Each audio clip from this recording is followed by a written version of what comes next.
You bang it down my door. I bet they don't watch this. Go ahead and hit record. Just hit record. Just hit record. There, we'll get some bloopers out of the way. I'm pretty much guarantee that BDR is not going to watch this. Really? You feel that way? I feel that way. I think you might be surprised, man. You think so? I don't get surprised very often. Only when the squirrel comes out. Only when. That's right. The squirrel surprises. I've seen it 100 times. Yeah, it still Actually, surprises you. It's not that many. It still surprises you. But it does. It catches you off guard every time. By design.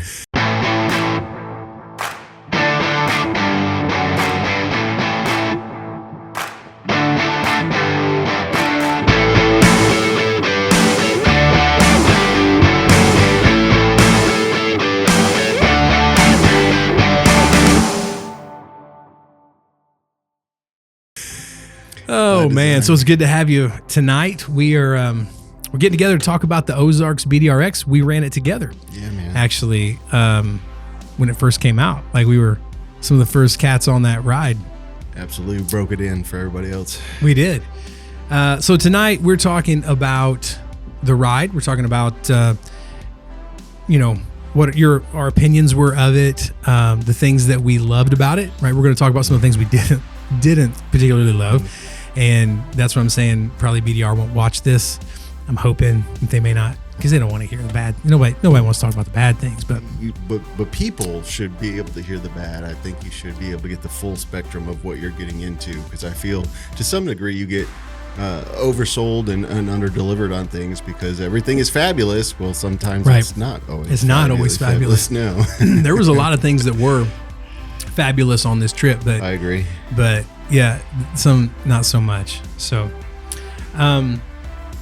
before we get started in our conversation, I want to make sure you guys that are watching this know I do have a whole series. This is the final episode of a 5-video series on the Ozarks BDRX. If you haven't done it yet, go check out the full experience video, which is more of like the cinematic experience of what we did. And if you're looking for information on like the specifics of camping and how hard the route is and stuff, you can check it out there at the playlist too. So if you haven't, I'll put a link in the description on this video. You can check those out if you haven't seen them yet. But the insights, setting expectations for what we're going to talk about, like we are not professionals. Like I'm just going to put, like, I'm not a professional adventurer, right? I'm just a regular dude that loves to ride his bike. Right. And this is going to be raw and it's kind of filtered. Filtered. So you're going to get, at least from Gunny, the honest truth on the Ozark BDRX. Always the truth. Yes. Yeah. No, nothing else. Love me or hate me. That's what you're going to get. You're going to get it. But you said, speaking of that, let's tell everybody who you are. For those who don't know, my buddy Gunny. Your buddy Gunny. Yeah. My name's Gunny Crawford, and I like to adventure ride. I also do adventure ride training, and I like to support veterans in their efforts to get off-road in any way, shape, or form, which is usually through some of the veterans organizations. An organization I'm trying to help veterans get out on the road and get off the road and get back to the America that we love, which is the wild side of America. Right. I will say you also like to walk around a lot in your underwear, and you make it extremely difficult to film because of that. I'm walking around with a camera and trying to make a video, and here's Gunny in his underwear walking around camp, and you just make it tough. There's a lot of editing with you. Like I got to edit a lot with you.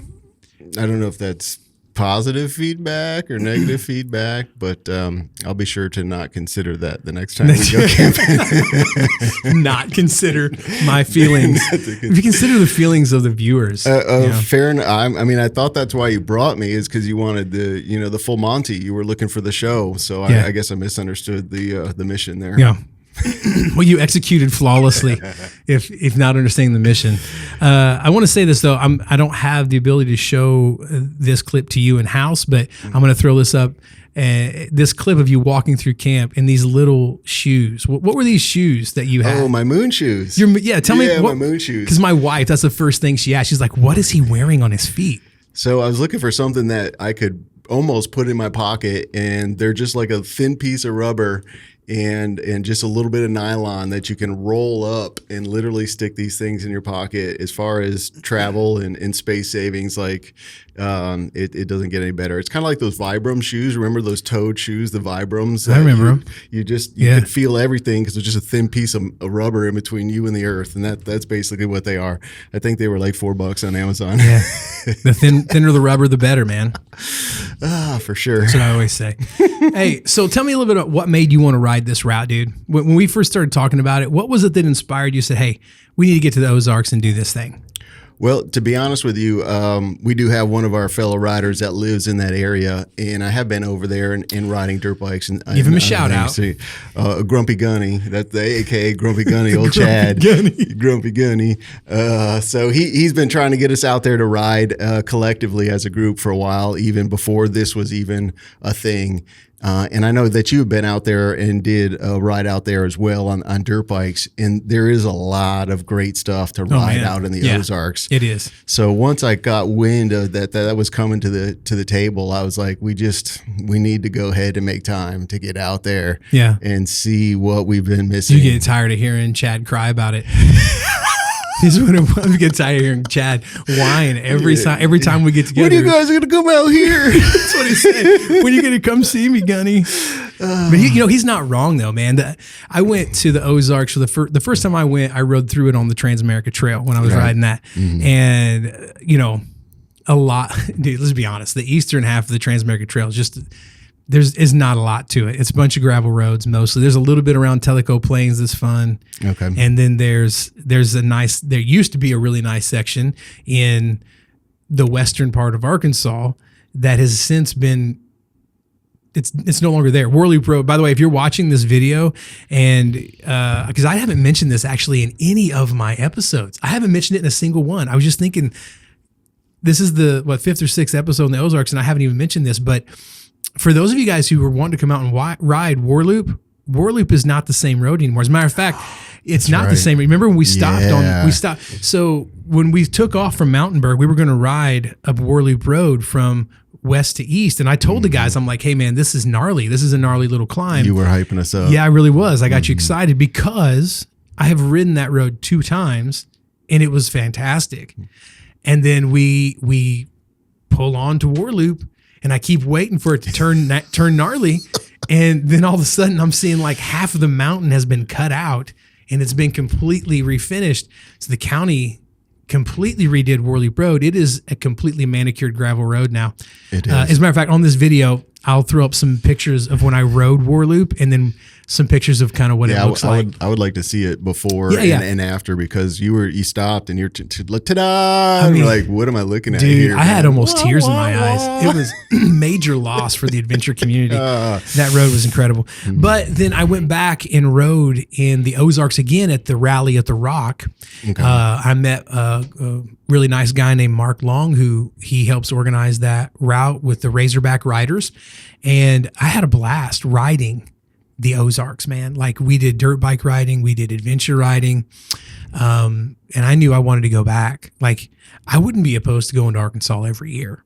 I think I need to get that on my calendar, because I got to be honest, the most fun I think that I had on the BDRX was I found one of the Razorback riders, one of their routes, and I cut off on it, and we got lost for a minute, and I was just like, wow, that's what I'm looking for right there. There's a clip of you at camp talking about that in my experience video, where you're sitting there and you were talking about, man, I really rode that thing, and it was, you could tell like you had a blast. I did post a clip of it that I kind of put together, so I do have some footage of it if you're interested in seeing it. I actually watched that. Yeah, I would go right back for sure. For sure, it looked amazing. It looks like dirt 2-track. Yes. Some of it was dirt 2-track. Had the grass growing up in the middle. You know, it's mud puddles too. Like, it doesn't get any better than that. It was great.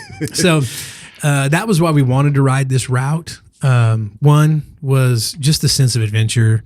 2 was to appease a friend, right? And can we call Chad a friend? Can I call him a friend? I think so. Is he? Yeah. I think you've seen him in the skivvies, so at this point, you're right. We're you're past close. I'm firmly in the friend zone.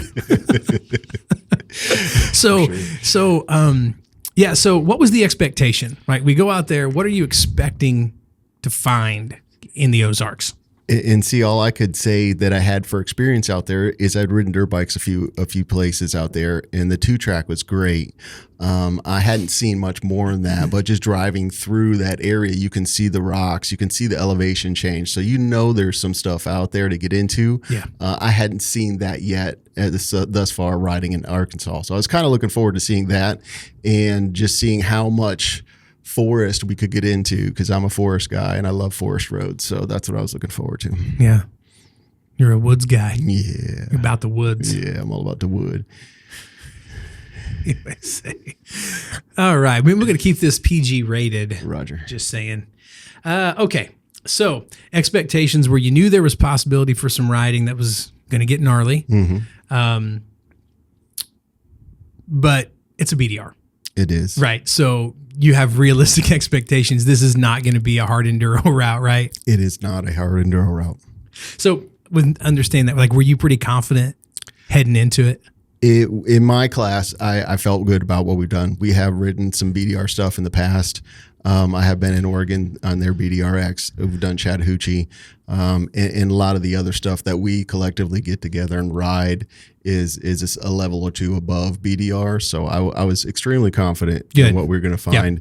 Yep. But I did want to see some of the alt hard stuff, which we can talk about later, because I guess it's a kind of subjective as to what you consider alt hard, depending on your level of skill. So sure, what true alt hard is. Yeah, we'll talk about that some, but let's talk about first impressions first. Like, okay, so we got set up. Okay, we pull into our drop point, right? Yeah, you know where I'm going with this. You can see if you've watched the BDR experience video, you know what I'm going to say next. Yep, we're all suited up, ready to go. I mean, we're in full gear. And it's warm. And it's already starting to sweat. It was 80 something degrees. Yep. And our buddy Giovanni rolls in. Comes Juan Diddy. Here comes Juan Diddy. Comes rolling into camp or rolling into the drop point and starts throwing tires out of the back of his minivan. He starts taking his motorcycle apart is what he did. He started taking his bike apart. He's like, hey, I got to change these tires. I'll show you the video here so you can take a look. But this guy rolled up ready to drive a 4-day adventure on bald tires. On bald tires, and I love Giovanni. Don't get me wrong, dude. The guy's he's a machine. He goes all the time. But you know, that's first impressions. I was like, is this how we're really going to start? We're going to start the ride like this? In his defense, he just got off another BDRX. Yeah, I know. So. He did. He had just ridden the Texas, right? The Texas Hill. Yeah. So I mean, he had a legitimate excuse, I guess. Yeah, I don't think that was a tire's worth of travel that he did there, but we'll cut him some slack. We love you. We love Giovanni, right? I'm going to actually go see him next weekend. So okay. That's good. Let me tell you, he said hi. I'll tell him he said, hey, take some oil with you. Your buddy Gunny said hi. I'm gonna have him change my tires. That's a great idea. Actually, I'm going to roll up to his training class and be like, hey, wait a second, buddy. Dude. I brought some tires and some oil. Let's go. We got to change the tires on my kid's dirt bike first. We can start. All right. Well, we'll leave you alone. That's my dig. That's the only one Giovanni gets. So poor guy. We were my first impression was that I was like, this feels ominous. This is how we're going to start. We're going to start half a day late. Was there anything else that surprised you, like about the start? It actually, I mean, besides getting a pretty late start and wondering how far we were going to get with the daylight that we had, just fingers crossed, I guess, that we weren't going to run into any more mechanical, technical / issues that might sideline us and put us back behind, because we already, a touch behind to begin with. Yeah, man, for sure. I know when we started with the deal with the tires and we were half a day late, and then we got to Mountainburg and Warloop Road was a disappointment. And then obviously, like, the western, so I should just preface this, like, if you haven't watched my other videos, the western half of this route is straight dust gravel roads. It is, right? Like, I mean, it's just straight, you're going to eat gravel. You are. Pretty much all day. And whenever it is my turn to talk about that, I would say that's probably my biggest grievance with the whole route is there's a lot of flat, a lot of dust, and a lot of gravel in places. And, at that point, I'm kind of looking for the countryside. I'm enjoying the surroundings, the area, the farmland, the mountains. Like, not that you shouldn't be looking in front of you, but you can't see anything anyways with all that dust. No. You might as well turn your head and enjoy what's around you for sure. Man, it was really, and I mentioned this in several of the videos that I made. Like the dust is a real thing. It is, and you watch the videos I put out, so I talked about it quite a bit. But like, man, I wish I would have brought like a net gator. And I had one. Yeah. Yeah. I wish I would have had one. It was a good call. Dust. You were cleaning dust off the inside of your visor. Yeah, the inside. I had a visor. Goggle guys might have been okay, but if you had a visor, like it was inside, outside. Yeah. I for sure, if I'm going to do that trail again, like I'll be bringing like a microfiber cloth. I can just dip in some water and wipe. Just clean it off. Clean my face. You just clean your face off. I mean, or some dude wipes or something. Anything. You get to the end of the. I mean, you get to the end of the road. Not even the day, but like the end of like a 5 or 6 mile turn off. You take your helmet off and your face is covered in dust. That was I mean, the way it started was rough. Dude, we had a rough start, I think, because the morale was a little bit low because of the late start. And then War Loop Road was a letdown. And then the gravel, we just fought through that for 4 or 5 hours, 3 or 4 hours or whatever. Yeah. It was kind of one of those things. It was. Yep. I remember we got to the top of the mountain and it was time to eat. Yeah. And that was kind of the moment to kind of stop and reset, get off the motorcycle for a minute, go look at all those mountains, kind of reset your mind to what's going on, because it was kind of a. Did you feel like the trip started to turn right there? I do. I do. Yeah. And I left you all behind for a little bit when we left lunch, and I rode solo for just a little bit, just to kind of clear my own head and kind of do my own thing. And that helped me immensely to kind of get a little bit of that out and, reframe why I'm here, enjoy what I'm looking at. And then I caught up with Morgan and Joe, and we were able to ride that trail that the Ridgeback had. And it 180'd my mindset at that point. I definitely felt by the time we got to Shores Lake, the mood was different. Like, agreed. We were settled in. The camp was a fun night. Like, I felt like the whole mood had shifted. In a hot shower, we'll do a miracle. Yeah, you're not kidding, dude. Getting that dust wiped off of your face does miracles. It does. So let's talk a little bit about those are our first impressions, the difficulty and the reality of this route, because the question that most people are asking about the Ozarks BDRX is, how difficult is this route? There's a lot of hype in it.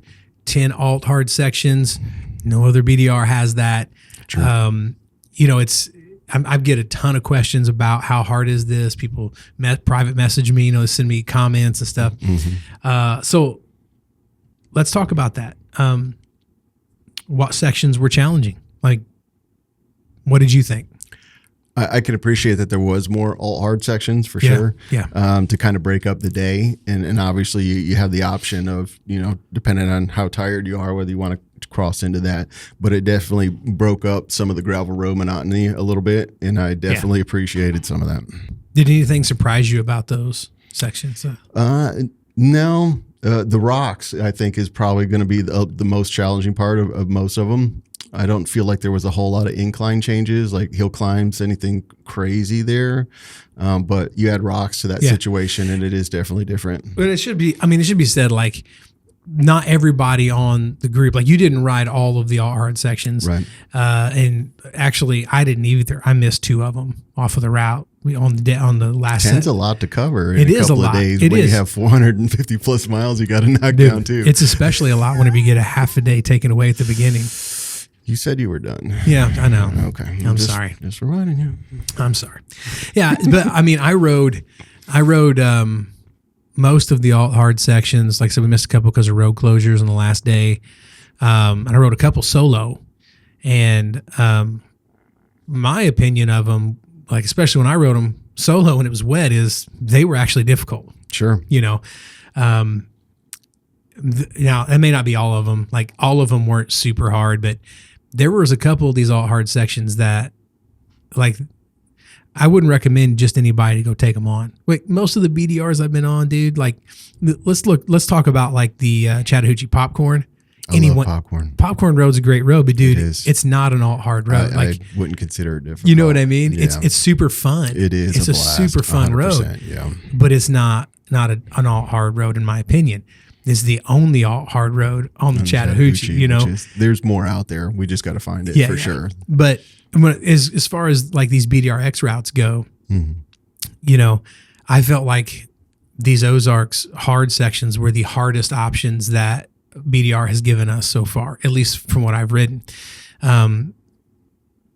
And that I didn't even get to ride all of them in reverse. I would have loved to turn around and rode some of them in reverse. So, and maybe here's a sign of change, I guess, that maybe we're going to start turning it up a little bit with BDR, just a little bit. I think so. Did you watch the Montana release? You didn't watch it? I need to see it. Yeah, I watched a little bit of it, and they had several alt hard sections on that that looked nice. They looked like they were legit. Yeah, I mean, I get the feeling that BDR is trying to turn it up a hair. Like they're trying to actually give some harder riding to riders who are looking for that. Sure. Which I love. And if by any chance someone from BDR actually watches my videos, kudos, keep man. It coming. Like keep it coming. We're super happy with what you're doing with these new routes. We're hungry. Give us some more. And we just want to like shout out to Mike Bilecki. Mike, we got a chance to meet him. Yeah. And I'll throw up a video or something. We ran into him on the route. Mike did a great job on the Ozarks BDRX. I thought he did a really good job of finding difficult riding. Absolutely. I was really, really pleased with that. But how did the conditions affect difficulty? Because we rode in a bunch of different. We rode when it was cooler. We rode when it was hot, and we rode when it was rainy. You know. Yes. So tell me a little bit about that. Talk about the conditions. So I'm a huge fan of the rain. I love it when it rains, and you might have picked it up on the last day when we were riding, and it just energizes me. It changes the conditions completely. It tacks it up. You get so much more traction back compared to the kind of the sooty gravel that you get in corners, and you just have to slow down so much for them. Dude, we were flying. Which we could hook up with them on the last day. We were flying on that last day, dude. I got goosebumps now just thinking about it. But I was just, that was a climax for me on that particular ride. Was that last day to get out there, the moisture to get in the earth. Man, we hit some good puddles too, and some creek crossings, dude. And that was just awesome. Yeah. But you're right. The temperature has a lot to do with it. How dry the terrain has a lot to do with it. You know, if you get in the forest where there's some shade, you get a little better traction because there's a little more moisture in the ground. So that's why I'm kind of particular to forest. Yeah, moisture is where it's at, dude. Especially on that gravel. Like I can't tell you guys the difference when it had rained in that loose, dusty gravel just became like a tacky, almost like that gravel was resting in clay. It just kind of settled in, and you could really lean into your corners. It was so much more fun to ride, and I could breathe.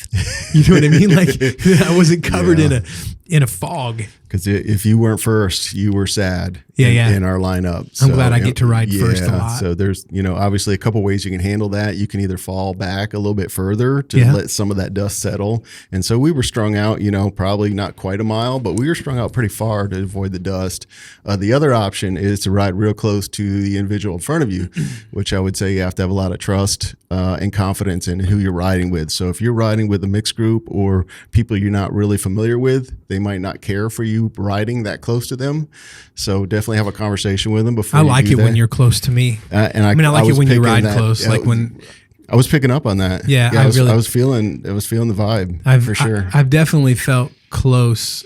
You have a real big problem with trying to run into me. Like when we ride together. That is true. I think I touch you more than I do most of the others. So. I don't know. No touchy, Gunny. No touchy. Okay. All right. You talked a little bit earlier about the hard sections kind of being subjective based on the rider's skill, right? Agreed. So talk a little bit about that. Like before we get into it more, I'll say I do have a video in my series breaking down how hard is this route, and I touch in like what is a beginner rider, what's an intermediate rider, but I'd like to get your take on that. See if you contradict my own video, and then you're never invited back again. But go ahead, share your honest opinion. I can stay close. Okay. No, and the only reason I guess my opinion might differ a little bit from you is that I do train off-road riding and adventure riders. So I deal with those beginner riders and some of the complexity that it brings as far as their confidence in their self and their machine and things that they're capable of. And some of the barriers that I see beginner riders have, elevation changes are a big thing. So hill climbs and downhills generally are some things they struggle with. Yeah. And also looser terrain like the rocks. For some reason, rocks really kind of give people the GVs there. I personally, if it's up or down and there's rock, I feel more comfortable, on that than I do straight rocks. So I just either you're accelerating or decelerating, and to me, it just provides more. So how does that, I guess, fall in the context of beginner riders? I'd like to know that. I would say that it is subjective. Obviously, if you have very advanced riders come in here and they might, and it depends on your background. We have people that ride kind of hard enduro, and so they obviously have a different concept. Who are you talking about right now? Who are you talking about? My buddy Ben. You talking about Ben? Brat Ben? So it depends on what your background is, and some people come from the road side of motorcycling. And so this whole concept of, little or no traction and incline changes and their suspension doing things that never happen on the road, it just kind of blows your mind a little bit. And so it's just getting comfortable with allowing that machine do what it needs to do. And how do I control the chaos, basically? How do I control the chaos? Yeah, that's what you try to do with your Learn to Ride outfit, which I brought my son to one of your off-road classes, and he loved it.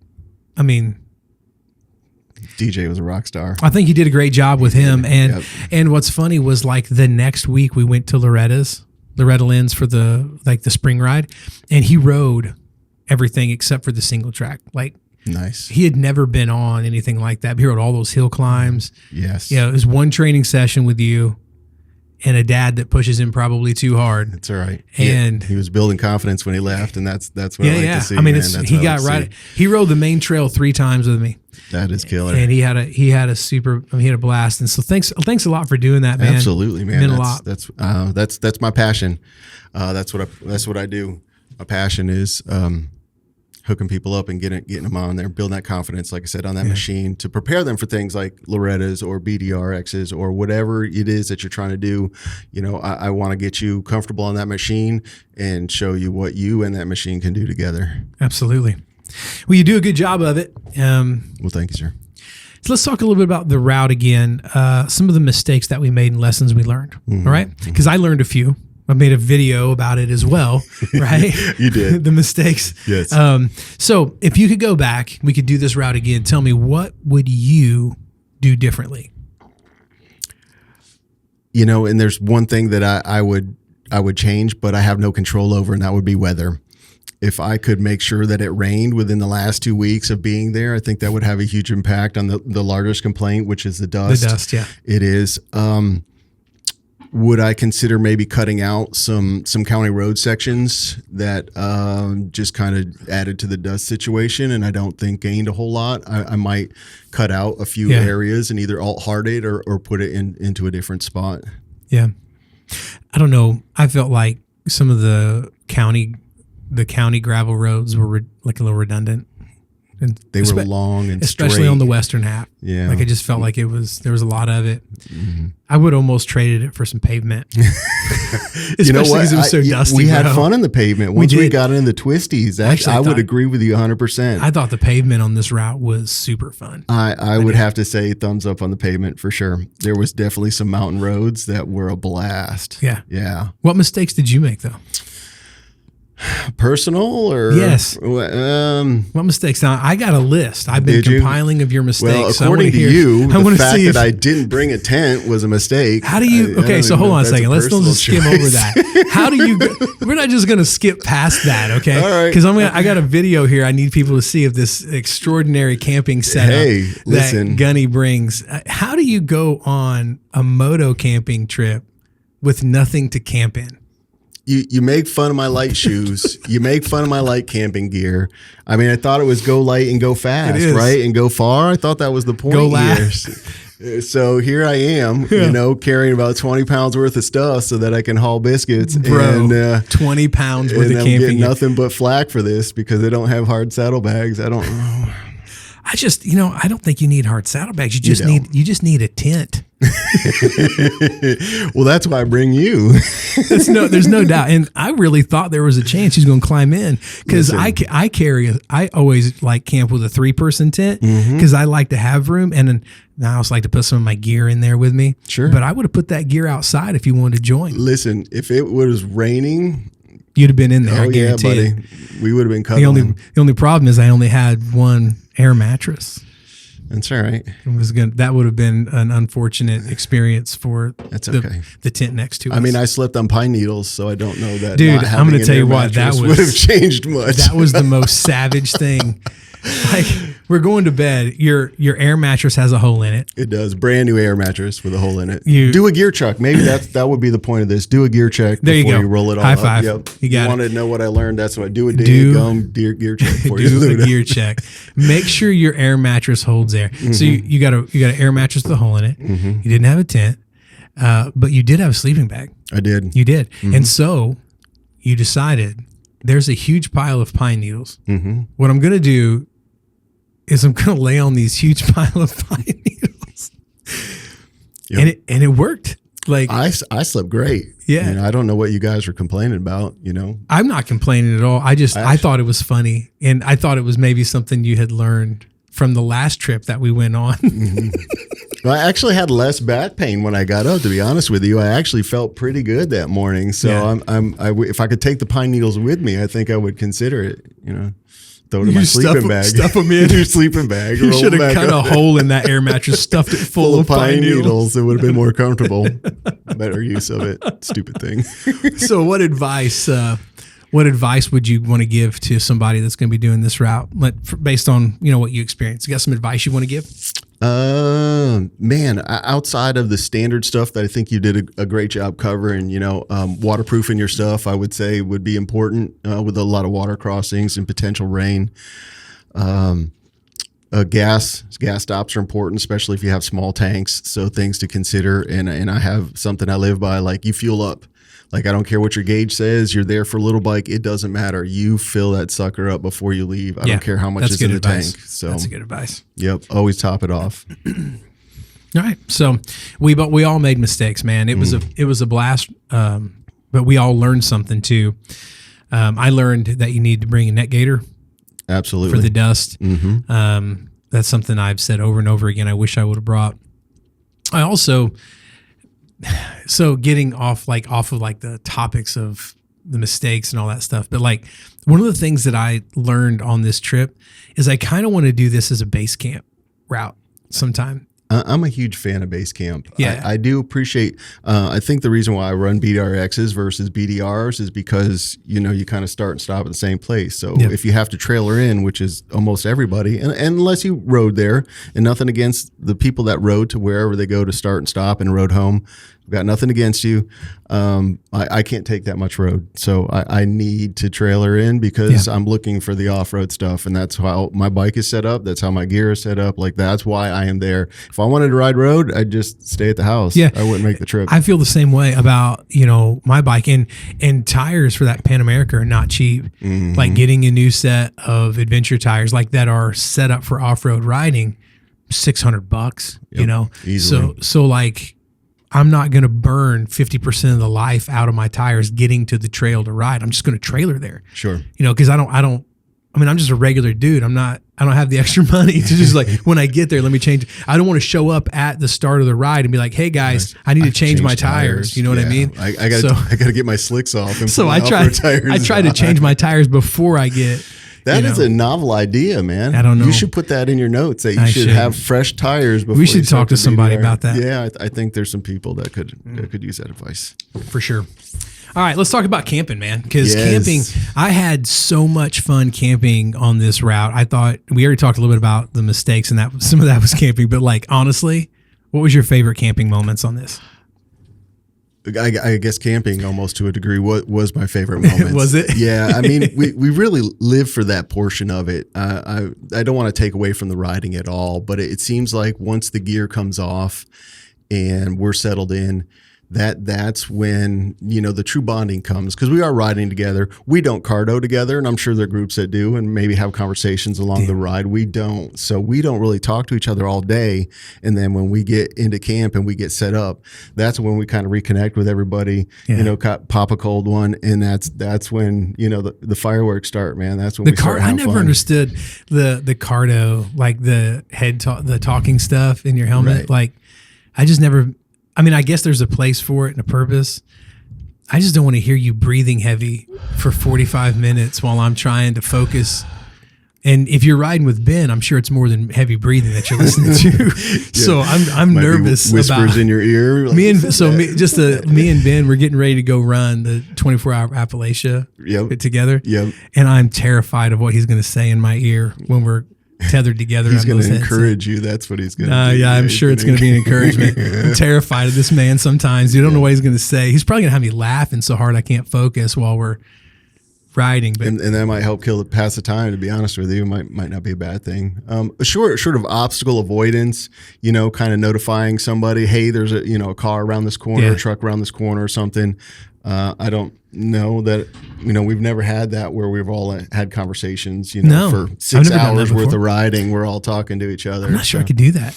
And I got to be honest with you, that helmet time is kind of important, man. That's me in my headspace, and that's me getting away from the rest of the world and focusing on the riding and just putting my energy there and letting everything else kind of melt away. And so I don't know that I want to give that up. I got to be honest with you. Yeah, I don't blame you. What we're talking about the camping experience. I just took us off on a detour because sorry, you did. But I love the camping. Yeah, I did too, man. And I don't think we hit like any of the specific camping spots for the route. I think we just kind of found our own camping on the way, if I'm not mistaken. Were those? No, they were labeled. Were they labeled spots? We didn't know because when we rode it, we didn't have the map. We didn't have the map, right? Yet. Gotcha. So we didn't know, but I have the map sitting on my dresser. Home. I was looking through it, and Shores is labeled there. Okay. Long Pool is labeled there. I love the river. The river, the river was great, wasn't it? Oh, you could just jump right in it. Again, a good time to knock that dust off you. It's cold, just re-energize you after a long day, a hot day of riding. It just felt great. Yeah, and we had a close encounter. Long Pool. You remember that the alien lights on the hill that kept flashing? We did. I mean. Yeah, we thought we were seeing like a UFO or something. It was pretty wild. Yeah, that's when I was considering getting in your tent that night. Was that the night? Yeah, that was a little scary. Yeah, I thought I heard you jump in Chad's hammock for a minute, but I could have been wrong. Maybe that was just Chad breathing heavy like he did in your helmet. Nope.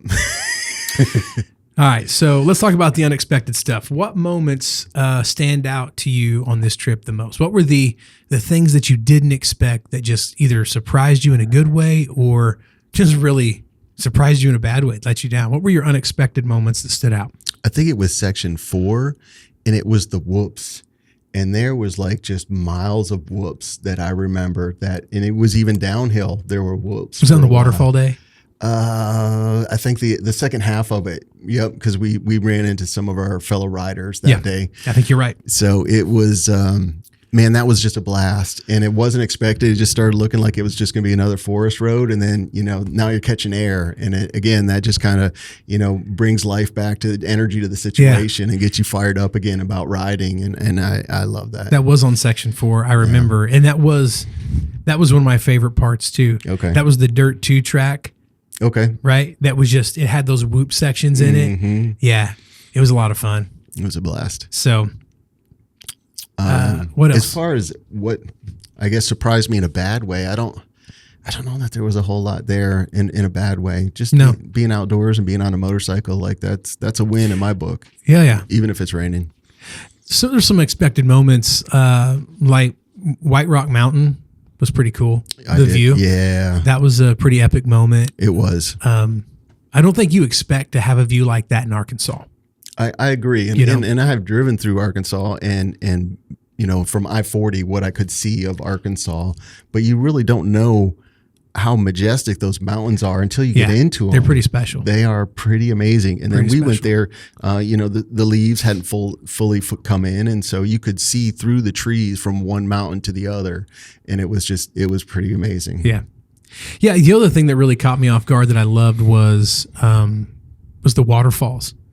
It was cool. There was like, if I am right, there was like 2 or 3 really nice waterfalls along section 4, and we got to swim. We did. Well, I didn't. Yep. You and Giovanni. Yeah. And that's on the experience video too. If you check it out in the series, the first video in the series, there's a little spot in there where you guys jump in for a cool down. And it was cool water. It was cool good. Water. Yeah, it felt good. That water was freezing.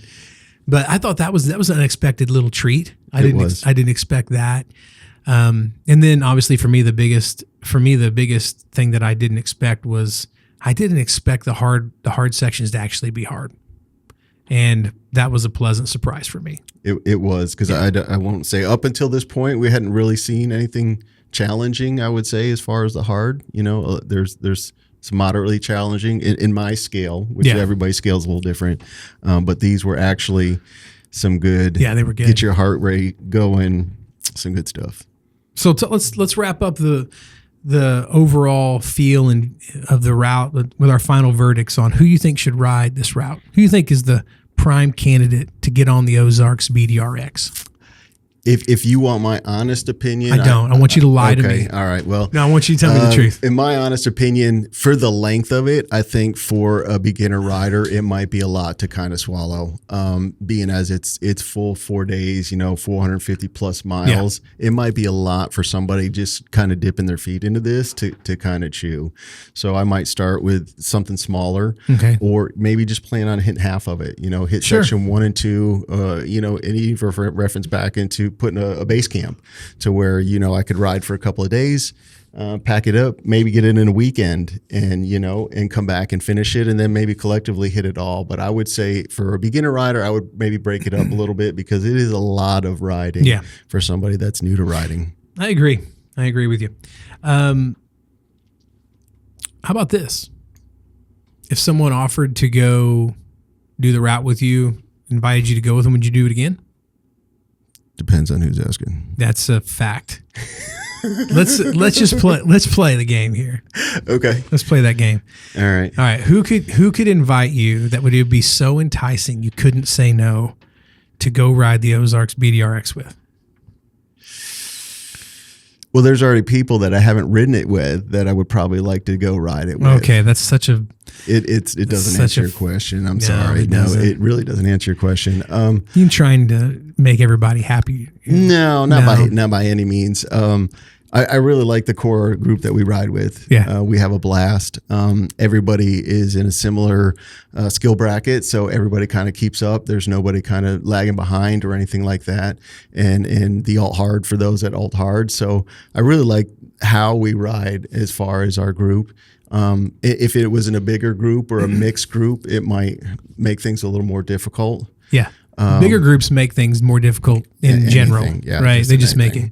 But would I'd like to go back out even within our collective group and run it again? I would. Yeah. I'm even almost interested in a winter run, man, to be honest with you. Yeah, I would almost like to see it with no leaves in some cold nights, man, just to see. Yeah. Not freezing, but you could talk me into going to ride it again. I think I would do a few things differently.